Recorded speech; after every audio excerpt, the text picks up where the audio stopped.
Estamos con la primera emisión del noticiero de Televen, agradecidos del apoyo y del respaldo y por supuesto de la participación que tienen a diario a través de las propuestas que siempre ofrecemos, primordialmente la red social X, antes Twitter, para que ustedes puedan establecer ese vínculo diario que tienen con todos nosotros.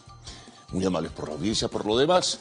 Hoy es miércoles 8 de noviembre, tenemos un volumen informativo pues apreciable. La cesta de noticias, como algunos dicen, está bien recargada y ya comenzaremos a presentarles en principio el resumen, luego las precisiones de los titulares de la prensa escrita en lo nacional, regional e internacional, y siempre van surgiendo en la evolución misma de esta primera emisión algunas otras informaciones que siempre presentamos a todos ustedes. Bueno, vamos a agilizar el trabajo, como suele decirse, para presentar los detalles de las historias. Vamos a comenzar con lo que fue la primera sesión, hoy continúa, de la Sala de Apelaciones de la Corte Penal Internacional, donde participan las partes involucradas en el tema de derechos humanos y crímenes de lesa humanidad, señalamientos sobre la base de la presunción que se han hecho sobre el Estado venezolano. Tocó al Estado venezolano ayer presentar sus argumentos, señalando que no hay necesidad de avanzar en este proceso de investigación porque el Estado está tomando como tal sus propias iniciativas para investigar los hechos denunciados. Luego, en horas de la noche, se conoció, o en la tarde, una declaración del canciller venezolano Iván Gil señalando que había sido sólida, se entiende de sus palabras, inobjetable e indiscutible la presentación de argumentos ayer en la Sala de Apelaciones de la Corte Penal Internacional. La Fiscalía de la Corte Penal Internacional, o ante la Corte Penal Internacional, dijo que no pueden dar mayores precisiones en cuanto a quiénes son los responsables presuntos o sospechosos de hechos de violación de derechos humanos, porque solamente se está en una fase preliminar y se necesita entonces avanzar en el proceso para corroborar o desechar los argumentos que se presentan. Sin embargo, bueno, cada quien le da una interpretación particular a todo esto. Agregaba, por cierto, el canciller Gil, que en el fondo lo que es un elemento político que está de por medio en toda esta investigación que se pretende desarrollar, ¿no? Todavía no ha entrado en fase de investigación absoluta, está, repito, decía la Fiscalía, en fase preliminar.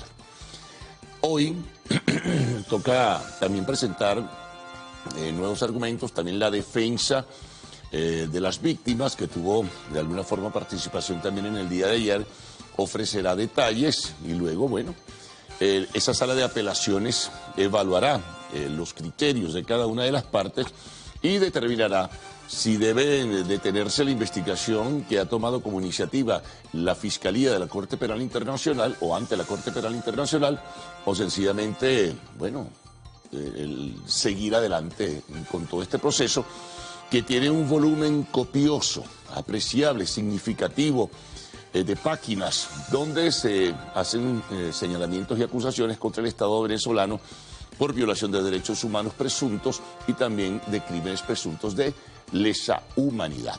Es una noticia que va a tener un segundo día con esta segunda sesión. Bueno, pero vamos a otros temas que también son muy importantes. Tal cual como se pronosticaba, el tema del Esequibo continúa profundizando las contradicciones y continúa pues generando polémica entre los gobiernos de Venezuela y Guyana. Ayer se conoció parte de la intervención del primer ministro de Guyana, Mark Phillips, ante el legislativo de Georgetown, donde dijo que no había nada que conversar, que no había nada que negociar, que todo estaba en manos de la Corte Internacional de Justicia, por decisión que pues planteó y así se hizo de la Organización de Naciones Unidas, que no tiene por qué haber ninguna reunión entre el presidente de Venezuela y el presidente de Guyana, y que, repito, esa Corte Internacional será la que determinará el final de los hechos, porque cuando surja la decisión, en su momento, no se sabe cuándo, sería inapelable. Por supuesto, la intervención de Phillips también generó un pronunciamiento del legislativo de Guyana, es decir, del Congreso de ese país o poder legislativo de ese país, en cuanto al rechazo al referéndum consultivo pautado por el gobierno venezolano o por la Asamblea Nacional, en realidad, para el 3 de diciembre, y reiterándose en ese pronunciamiento que el territorio de Guyana, bueno, sencillamente no es negociable, que les pertenece y que hay una manipulación en ese sentido con otros propósitos. Es lo que se entiende, ¿no?, de lo que dijo Phillips y lo que aprobaron los legisladores guyaneses. A eso le respondió Nicolás Maduro en el día de ayer, en una reunión, un evento a favor del Esequibo y en la promoción del referéndum consultivo que se realizó en el Teatro de Teresa Carreño. Allí dijo que era irrespetuosa la posición del primer ministro de Guyana, que era inaceptable desde ese punto de vista, y que sus afirmaciones habían sido temerarias, y reiteró los derechos que tiene Venezuela sobre el territorio de la Guayana Esequiba, y por supuesto promovió la consulta y la promoción para la participación de los venezolanos en la consulta, donde deben responder 5 preguntas, ¿no?, sobre el Esequibo, ¿no?, sobre la reclamación territorial que tiene ya más de un siglo en ese sentido. Así que bueno, rechazó en definitiva esta postura, esta nueva postura de voceros del gobierno de Guyana. A su vez, acá en el país, algunas organizaciones no gubernamentales sugieren que Venezuela no se puede apoyar solamente con lo que los venezolanos puedan votar en rechazo a cualquier decisión de la Corte Internacional de Justicia. En este sentido, estas organizaciones, entre ellas Control Ciudadano, han dicho que ya Venezuela, de hecho, ha participado en 2 sesiones de la Corte Internacional de Justicia y que eso pudiera interpretarse, de hecho, el reconocimiento de esta instancia internacional para resolver el diferendo con Guyana. En ese sentido, estas organizaciones dicen que el gobierno no puede pensar que porque se vote mayoritariamente en cuanto a que la Corte Internacional no es, digamos, la instancia para resolver el problema, se está aceptando su dictamen. De alguna forma puede interpretarse así, y que en este sentido lo del Acuerdo de Ginebra pues quedaría simplemente flotando, no se aplicaría como tal.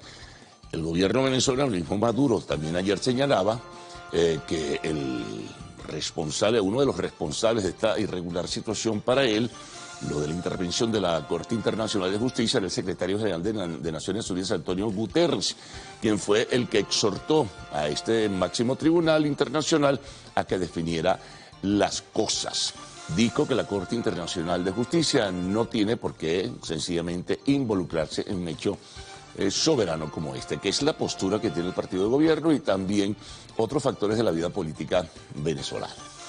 Bueno, siguen los temas controversiales. Vamos con nuevas declaraciones sobre el caso Venezuela, que ayer ofreció el asesor para Latinoamérica del gobierno de Biden, Juan González. Reiteró, subrayó que el plazo para que se respeten los acuerdos de Barbados es hasta el 30 de noviembre y que dentro de este espacio o contexto, bueno, tiene el gobierno venezolano, el Estado venezolano, que asumir responsabilidades vinculadas a la habilitación de candidatos presidenciales, también de partidos políticos y su participación en el proceso del 2024, y también la liberación de presos políticos. Entre ellos está a la espera de esto de algunos estadounidenses a quienes les han vinculado sobre la base de la presunción en hechos irregulares y de desestabilización. En cualquier momento puede ser que surja la decisión del gobierno venezolano de liberar a estos ciudadanos estadounidenses. Eso un poco aliviaría las tensiones, es lo que se puede interpretar. Pero en cuanto a la habilitación de los candidatos, la cosa es más complicada, sobre todo porque ayer Juan González se refería en general, pero también particularizaba y decía que entre estos candidatos estaría la habilitación política de María Corina Machado, bueno, que el gobierno no acepta, por lo menos hasta ahora, por los argumentos que ha esgrimido la Contraloría General de la República y además sobre la base de una decisión que surge de la sala electoral del TSJ sobre el tema de primarias, que sobre esto ya hemos conversado lo suficiente. Ayer también la Unión Europea se pronunciaba señalando que deben respetarse los resultados de la primaria, debe permitirse la participación y deben respetarse también los acuerdos de Barbados. Corren los días, ¿no? Ya hoy es miércoles 8 de noviembre y la fecha tope, de acuerdo a lo que se interpreta, por lo dicho por este funcionario del gobierno de Biden, es hasta el 30 de noviembre. ¿Qué pasará después? Bueno, habría que ver el movimiento de los hechos para poder aproximarse a algún criterio en este sentido. Pero bueno, ese tema sigue allí presente. Nos vamos a la tragedia en Chile, el incendio donde murieron 14 venezolanos, 8 niños y 6 adultos. Se había dicho al principio que eran 8 adultos y 6 niños. Las autoridades confirmaron que fueron 8 niños y 6 adultos. ¿Cuál fue la causa? Al parecer la irregularidad, primero de las viviendas, ¿no?, paupérrimas, donde vivían a 530 kilómetros de Santiago de Chile, una zona llamada Coronel. Segundo lugar, al parecer fue una estufa mal encendida que provocó el incendio, que abrazó la vivienda como tal, que estaba en condiciones de evidente deterioro. Bueno, y desgraciada y lastimosamente tuvo como resultado la muerte de estos venezolanos migrantes que se habían marchado hacia Chile, cruzando países y montañas en búsqueda de un mejor nivel de vida, ¿no? Están las investigaciones desarrollándose, están las declaraciones de los funcionarios, entre ellos el alcalde de la localidad de Coronel. Retornamos a Venezuela. Bueno, otro tema importante que podemos destacar. Hubo una reunión del Centro Carter, en representación de este organismo internacional, está de visita en el país, se reunió ayer con las autoridades del Consejo Nacional Electoral, hubo discursos, o hubo presentaciones, como quiera verse, tanto de la representación del Centro Carter como del propio Elvis Amoroso, presidente del Consejo Nacional Electoral, quien habló de bienvenidos, eso sí, con imparcialidad, y no queremos injerencia en los procesos internos electorales de Venezuela.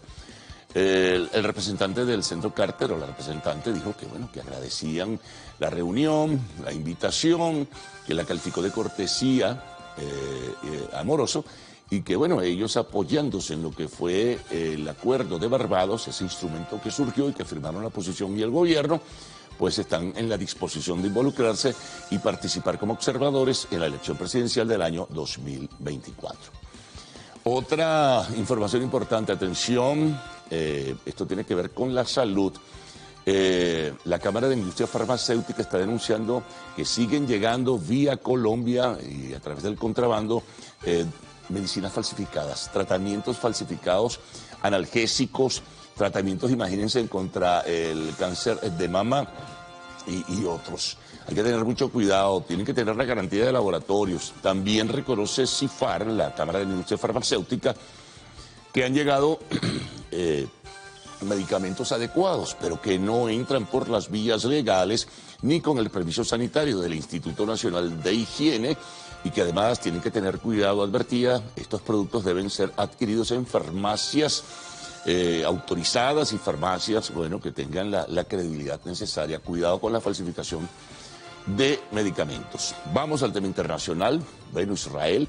Biden reconoció ayer que le había pedido al primer ministro Benjamín Netanyahu que hiciera pausa, ¿no?, en este proceso de barrer con el grupo fundamentalista Hamas en el territorio de la Franja de Gaza, que fueran poco a poco y para tratar con más lentitud, para tratar que los civiles que no están involucrados en el enfrentamiento armado puedan salir hacia otras zonas donde puedan escapar del peligro.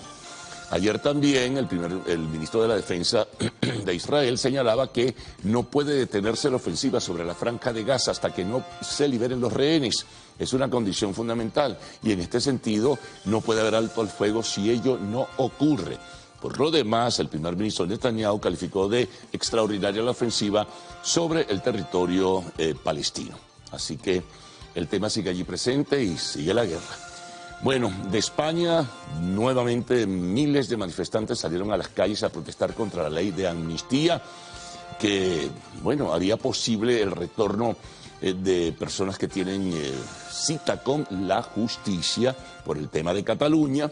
Entonces hay una molestia enorme, hay una irritación particular y se está convocando para una gigantesca manifestación en todas las ciudades de España para el 12 de noviembre. Tenemos desde Chile que se recibe el borrador del nuevo texto constitucional que se votará el 17 de diciembre. Y tenemos, por otra parte, también desde el Perú, que se abre una investigación por corrupción al hermano de la presidenta Dina Boluarte. Así que, bueno, ese es un tema. Y de Colombia, Petro advertía que las disidencias de las FARC tienen que retornar al redil, es decir, continuar las conversaciones para buscar un entendimiento y lograr la paz. Deportes, bueno, sigue el campeonato del béisbol profesional venezolano, Caracas y Cardenales vuelven a ganar, comparten la punta y se escapan un tanto del resto de los participantes. En fútbol, partidos de la UEFA Champions League, bueno, un leñazo para el Barcelona, perdió con el Shakhtar Donetsk de Ucrania en un juego realizado en Hamburgo. Sigue en posición prominente, pero fue un juego de verdad sorprendente. Para muchos nadie se esperaba que un equipo más modesto hiciera pues el trabajo y le ganara al Barcelona. También ganaron el Manchester City, gana el Atlético de Madrid por goleada, y gana el Milan, que fue la otra sorpresa para muchos, al PSG, el PSG de Mbappé.